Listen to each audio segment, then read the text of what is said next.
Hi everyone, so it's a pleasure to be here. So yes, I'll talk about the quantum query complexity of permutation symmetric functions.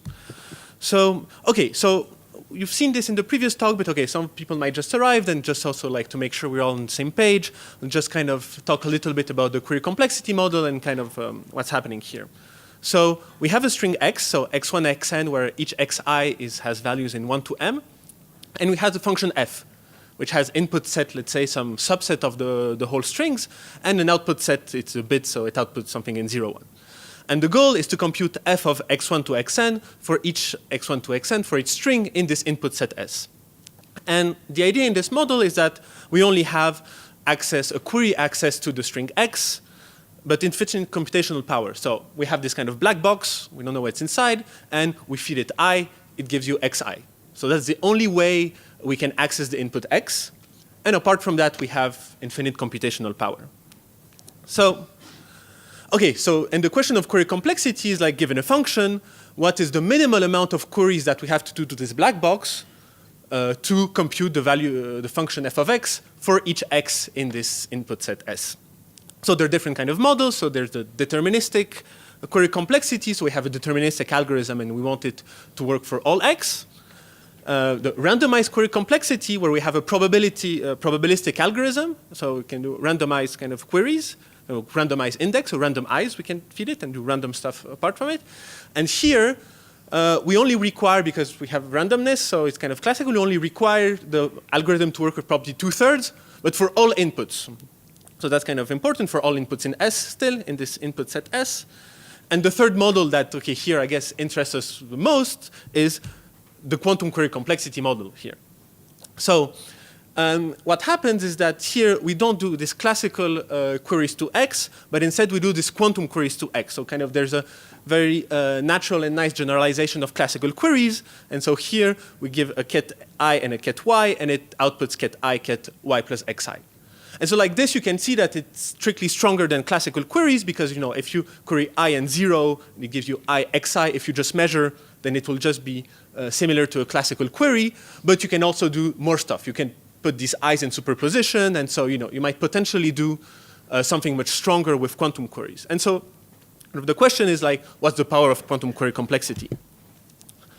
Okay, so in general, like there are a lot of good reasons to study query complexity. So, you know, as you've heard in the previous talk, so one of the reasons is that we can prove more things. Is that, you know, like it's a black box model, so you know, like the model is kind of simpler, and we can prove more things, and in particular, we can prove like lower bounds, like which is something which is very hard in like standard complexity. But there's also another reason why we study quantum query complexity is that actually the bounds we prove are strongly related to what we understand about real quantum algorithm, like without this black box model. So, you know, like the ideas we find in one model, in this quantum query complexity model, it gives us a lot of insight about like what can we do with quantum computers. So, okay, so I just listed here a few examples, okay, that you all know, but just kind of, you know, to see this is that, so there are two things we do in quantum query complexity, is upper bounds and lower bounds. So upper bounds is upper bounds on the quantum query complexity, meaning that there are some problems that we can solve fast. So for example, if you look at Shor's algorithm for factoring, so you know, it's a real algorithm, but actually behind, you can see it as an exponential query speedup for period finding. So there is this sub-problem of period finding, and which is a query, and you know, and if you look at it as a query complexity problem, the quantum query complexity is exponentially smaller than the classical query complexity. So you can understand the exponential speedup of Shor's algorithm via this exponential speedup in this query complexity model. And another thing like Grover, you have a quadratic speedup, and again, like Grover search is a query it's a quadratic speedup in the query complexity model. So, and another thing, lower bounds, is to show that, you know, there are some things that are hard to do with quantum computers. Like, and for example, Grover search, we know that quadratic speedup is optimal. So it only works in this model, so you cannot prove that you cannot do something faster with a quantum computer for real algorithm, but if you have a problem and somehow it looks like search, then, you know, or you need to find some extra structure and something new to kind of, to make it faster, or you know that you will have this quadratic lower bound, you know, and just with kind of standard searching problems, you'll not be able to go below this thing. And okay, and so one last thing, one last lower bound, which is maybe less known to kind of non-specialists, but which is kind of more related to what I'm going to talk about today, is that if f is a total function, so if the function you're looking at, you want to assign for each string a value 0, 1 for each string, so if S is really the set of all strings, then there's actually a polynomial relationship between the deterministic query complexity and the quantum query complexity. So you cannot have exponential quantum speedups in the case you have total functions. So that already tells you something, that if you want an exponential query speedup, you need to have some promise. You need to have only look at f that you want its value on a subset S of the whole strings.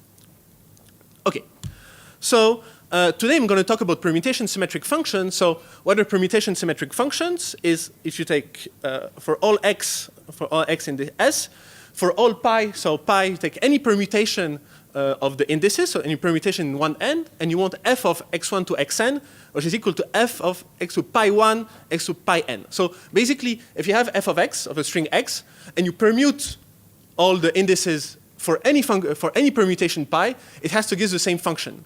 So basically, it means that the function only cares about kind of what values are in the string x and not in which order they are. So if you change the order of x, it should still get the same outcome f. And another notion of permutation symmetric function which has been studied, which also not only you want to permute the indices of x, but also the values of x don't matter. So whether so you have this extra permutation sigma, and you also want that if you permute the indices of x, and if you permute each value x of pi I by the same permutation sigma, it will also give the same value.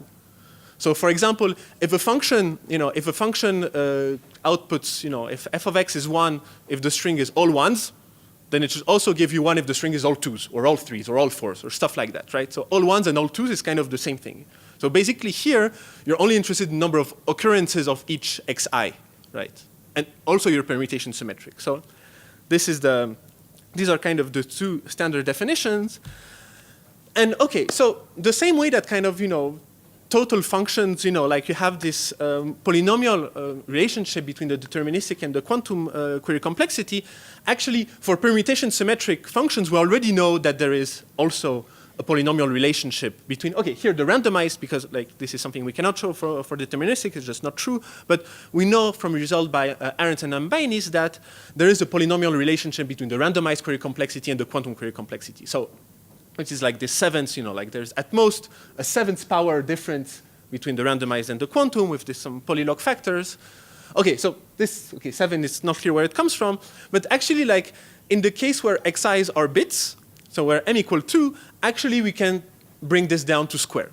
And actually this is optimal, right? So the Grover search is a symmetric, it's a permutation symmetric problem where xi's are bits and you have a quadratic advantage. So in the case where xi's are bits, we have the optimal relationship. So the only thing we needed to do is kind of to see, well, okay, what happened in the general case. And so the contribution of this paper is to show that, yes, for any permutation symmetric f, there is at most a cubic relationship between the randomized query complexity and the quantum query complexity. And also another thing is that we don't need this strongly thing anymore. So this is kind of another thing that we managed to remove. And yes, so we know that we can do Grover search gives a square, and here we say that it's at most cubic. Okay, so as you might have seen in the title says a note. So a note means that actually the paper is very short, and so in the time I have, I'll actually be able to go through the whole proof like in the 20 minutes that I have left. So yeah, okay. So let's go in the proof and let's see how it goes. So the proof will be constructive, right? So we'll start from we start from a function f. So it's permutation symmetric. It has a quantum query complexity q of f. And so we have this quantum query algorithm that computes f of x with property 2/3 for all x. So for all x, it's always for all x in the set S, right? So we don't require the function to be total. So so for all x in S, we have this quantum query algorithm that computes f of x. And really, at the end, we'll really start from this thing and we'll have a classical algorithm, an algorithm with classical queries to x that will compute f of x. So really, the goal here will be to remove the quantum queries to x, okay, which is something which is not clear a priori at all, how to do. But in the case of permutation symmetric functions, so it will work out. So without loss of generality, any this kind of query algorithm can be written this way. So we apply some unitaries which are independent on x, and then we make one query to x. So we do something, a query to x, something, a query to x, like this. So this UI, these things in blue are independent of x, and then we have these green boxes which are the queries to x, right? So even if you think like, if you put a query somewhere else, like the U can permute the wires, it can do anything. Remember that also it can have infinite computational power in U. So we have this picture. Okay, so the first thing we'll do is that, well, okay, we know that F is permutation symmetric. So, okay, so how do we start from here? We don't know. Well, just let's try to use the property that F is permutation symmetric, and let's see what we get. So we'll say that instead of doing quantum queries to x, we'll choose a random permutation pi, and we'll make quantum queries to x circle pi. So x circle pi is exactly the string where the index, so instead of having x1 to xn, we permute all the indices according to this permutation pi. So x circle pi is the string x of pi 1, x of pi n. So, okay, and I'll show you in a minute how we do it. There's actually not, it's not actually very complicated. But just to say is that the top thing, when we query x, it had to output f of x with property to search for all x. So if instead of querying x, we query x circle pi, then by definition of the algorithm, it will output f of x circle pi with property at least 2/3. But because f is permutation symmetric, we know that this is equal to f of x. So if we take the thing on the top and we query if we query x circle pi instead of x, we'll get f of x with the same probability. Okay, so how to construct O of x circle pi? Well, actually, this is kind of a very simple exercise. So I said I picked pi at random, so I know pi, and in particular, I can have to this quantum query access to pi, and there's actually this very simple algorithm. So S is a swap. So it's a swap wire. So like it's not that you need to swap, but it just makes the picture like much nicer. Otherwise, you need to have gates between the first and the third wire, and it's kind of messy. So you have this very simple picture that that tells us how to construct a quantum query to x circle pi just from queries to x and from queries to pi. So we have this circuit, and like you can check below. I put all of the steps of the computation. You can show that it works. So it used this extra ancilla qubit, but it starts at 0, it ends at 0. So there's no, there's no problem here. And so this is the thing. So right, and it's actually important that we can construct this only with queries to x and with queries to pi. Okay, so now, so this is, we did this first step. This I just showed you how to do this first step.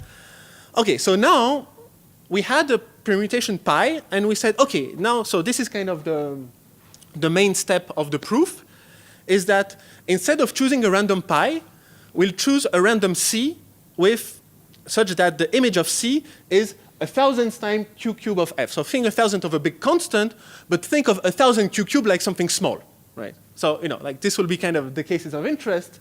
So basically, you want to replace a permutation with a function which we can think of as something which has small range. So, okay, and so let's see, what do we do? So in terms of what does it mean, replace pi by this function c, it means that replace the queries to O of x circle pi to quantum queries to x circle c. And x circle c, it will be x of c1, x of cn. And okay, so here you see that we have some little question marks, so then I'll go back to those question marks later. So like why do that and why can we do that? Okay, and how to construct O of x circle c? We take the previous construction, and instead of querying pi, we query c. Right? That's quantum queries to c. Like that, again, we can do exactly the same calculations, and this will kind of work out nicely. Okay, so we replace pi by c, like function with small range, but we said at the beginning that the function was permutation symmetric. We didn't say that it was a small range, random small range function symmetric or something like that. So there should be no reason that we can say something about f of x. Even worse than that, like x circle c could even not be in this input set S of the function. So like if x circle c was in this S, we could at least say that it outputs f of x circle c. But here it's not even in this input set, so we cannot even say like it doesn't seem that we can say anything about like the output of this function. But okay, actually we do. And we'll apply Zhandry's lower bound. So this is where kind of all the technical part of the paper is, and it has been done by someone else. Which means that this is this is why all the rest is like kind of very nice and very short. And when you use Zhandry's lower bound, so I'll kind of go a little bit into detail like what's going on, we can actually prove that the bottom scenario, the thing where we query X circle C, will output f of x with some probability, which is okay, a little bit less than 2/3. We'll lose a bit with, let's say 0.6, something which is significantly larger than 0.5. Okay, so I said like, what's kind of this magical tool that we use, to solve our problem? Well, you'll see it's actually very related, right? So once I'll tell you like what Zhandry's lower bound is, then you'll see that it makes sense to use it in this setting. So Zhandry's lower bound is the following. Consider the two following scenarios. You have a query algorithm A. So now we don't care about f, we don't care about solving f of x, right? We're totally kind of different scenario, forget about everything that we've done before. And you have two scenarios. You have a quantum algorithm A that performs Q queries to O pi, to quantum queries to pi for a random permutation pi. So that's scenario 1. And scenario 2 is the same algorithm where the quantum queries to pi are replaced with queries to C, where C is a random function which has some smaller range, potentially smaller range R. And what Zhandry's lower bound says that those two scenarios can be distinguished with probably at most order of Q cubed divided by R. So if you fix the number of queries that you do or to pi or to C, if you take R which is large enough, so Q cubed times a large constant, so if you saw Q cubed times a large constant before in the talk, then it's related, then actually those two scenarios can be distinguished only with small probability. Okay, so it seems like very tailored, like to the problem I had before, but okay, like how, where does it come from? Is it something that is natural? Is it something that we should expect? Okay, so let's think of it. Let's say you don't know the lower bound and you were like in this situation, and you would want to distinguish a random permutation pi from a random function C of small range. And let's say you can do quantum queries to one or the other.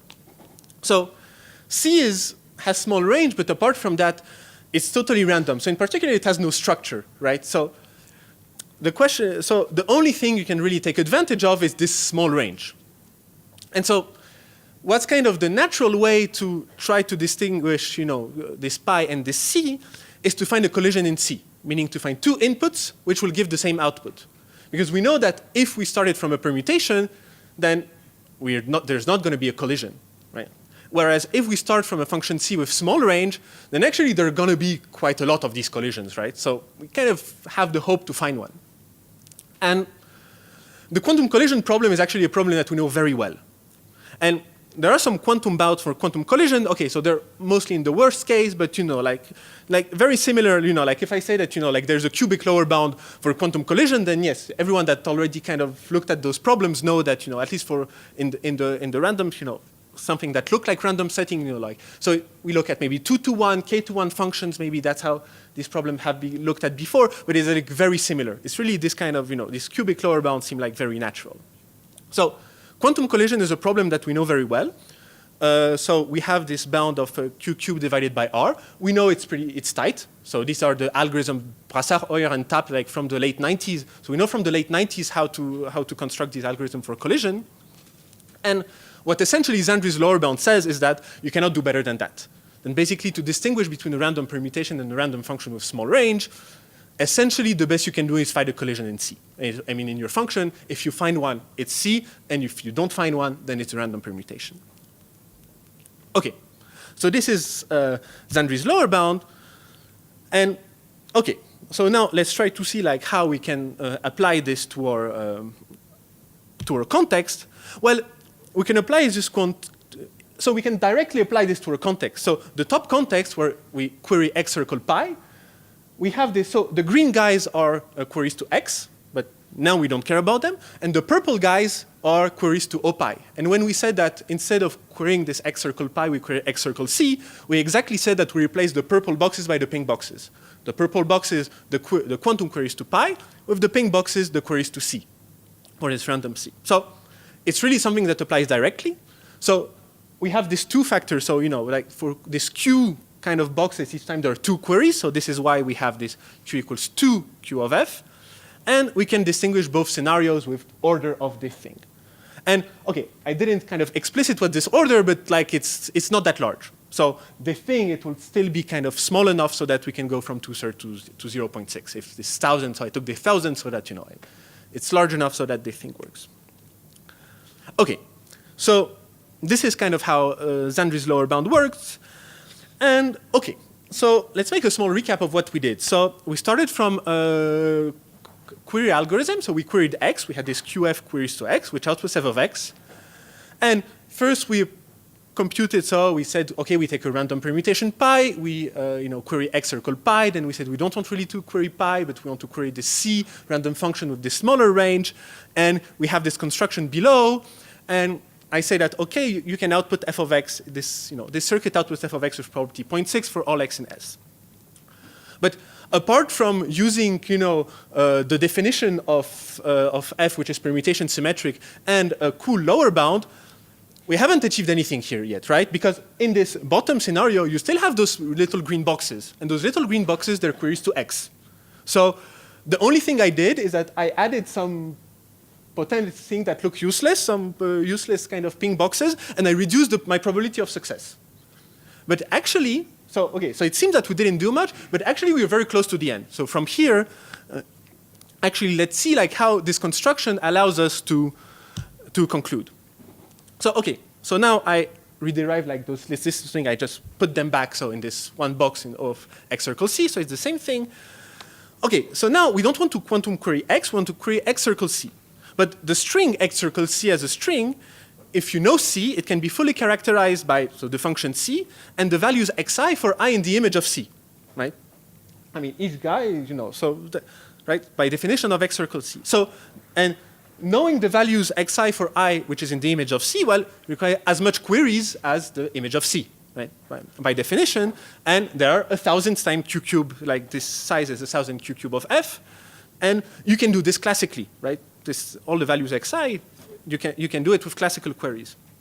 And once the whole string is known, if you want to make a query to X circle C, then if you know X circle C in advance, like you have it in your memory, right? You have it in some kind of memory.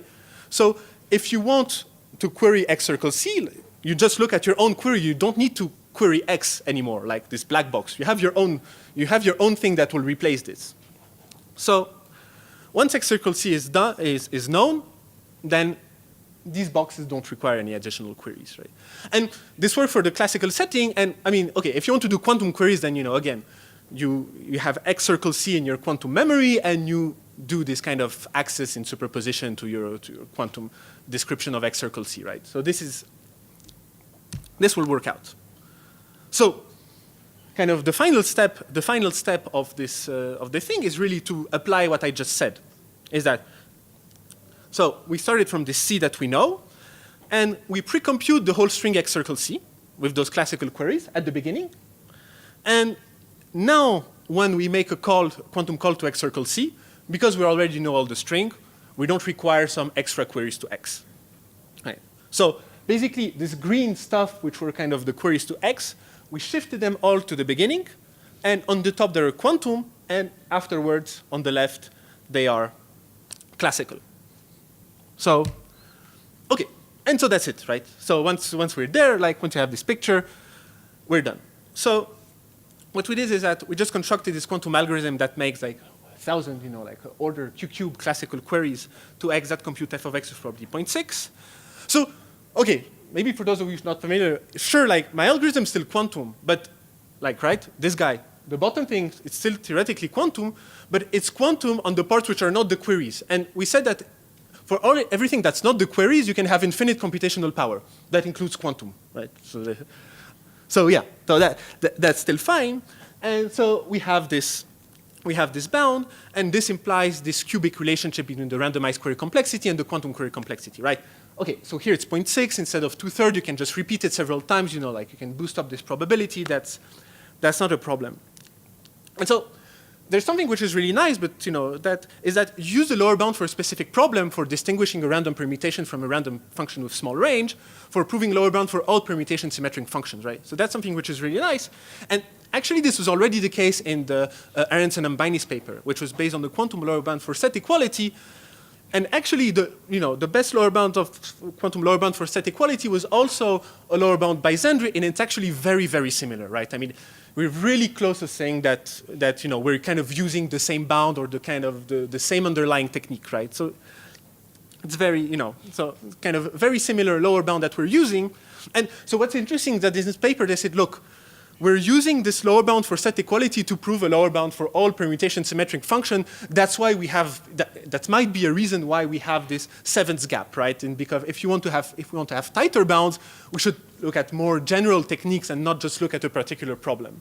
So here it appears that looking at a particular problem, we can go back down to the cube. So it might be that actually all the quantum query complexity of permutation symmetric function boil down to one specific problem. But we don't know that yet, right? Because there's still this gap. Okay, so of course, well, you have this gap. So okay, so let's we have like a couple of minutes. So let's kind of try to discuss what about tightness. So as I said before, the best known quantum advantage for permutation symmetric is square, and we have a cubic lower bound. So there's this gap, right? And when we do like query complexity, when we do stuff like that, we don't like gaps. We like where the lower bound is equal to the upper bound, then you can go back home and you feel good. Here, you're sort of like, so what's the real value, right? That's what you really want to know. So the first obvious question is that, okay, like, can you use the same technique to get a better lower bound, right? So the question would be like, maybe there's something in the proof that, if you could improve some statement in the proof, then it would improve this cubic relationship to the square relationship. So, and the answer is at least not directly. Not directly, why? Because Zhandry's lower bound is optimal. If we want to replace this random permutation by a random function with small range, then you cannot do anything about the cube, right? You could do something else, but if you just directly go through there, you lose the cube, and as I said before, because of results we know for 20 years now. So, so that's not no use. Okay, so the other question, because okay, I don't know if we feel that it should be a square because there has these recent upsets on this kind of conjectures, but okay, let's still hope that what should be the right answer, right? So we should ask our question, and so the related question is, do we feel that this kind of this kind of method is tight? Do we feel that it should be tight?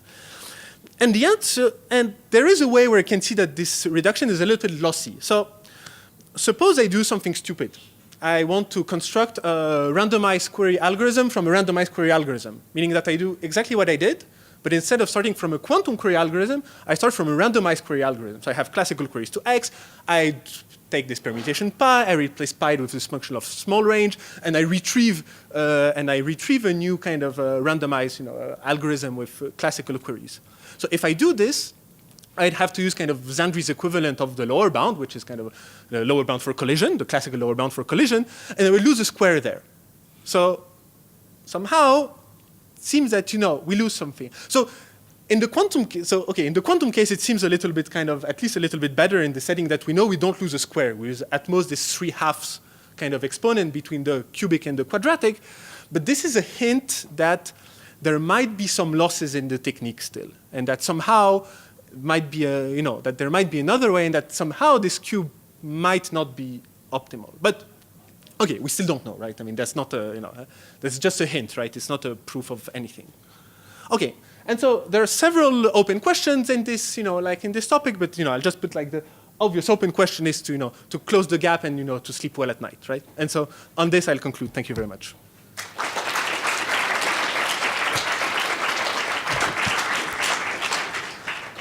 Questions?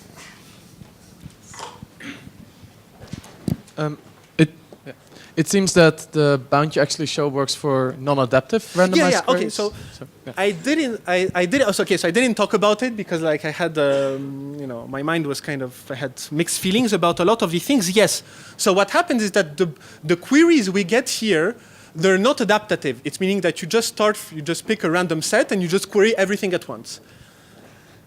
I think, but okay, I'm not 100 positive, but it seems that for symmetric functions, because like all the indices, like they kind of have the same value, is that if you have an adaptative algorithm, like why would you have an adaptative? Like if depending on x1 you do something very specific, because all the indices have kind of the same meaning. It's not clear, but because I'm not 100%, there could be a catch. Maybe it's something simple, but because there could be a catch, I didn't want to say that they're the same. Because I just have to spend some more time.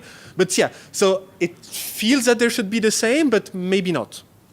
Right? And okay, maybe it's trivial for others that it should be, but like just didn't. But yes. The queries we get are non-adaptative in this case.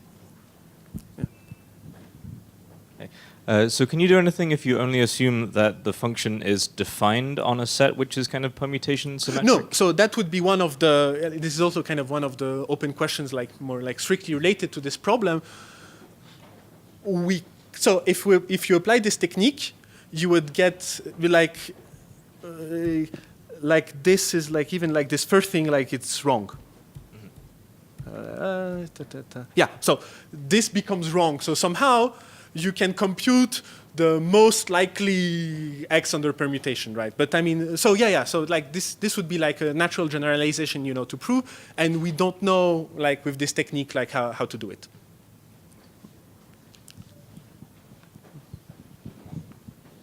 A question? So if no, then thank you again.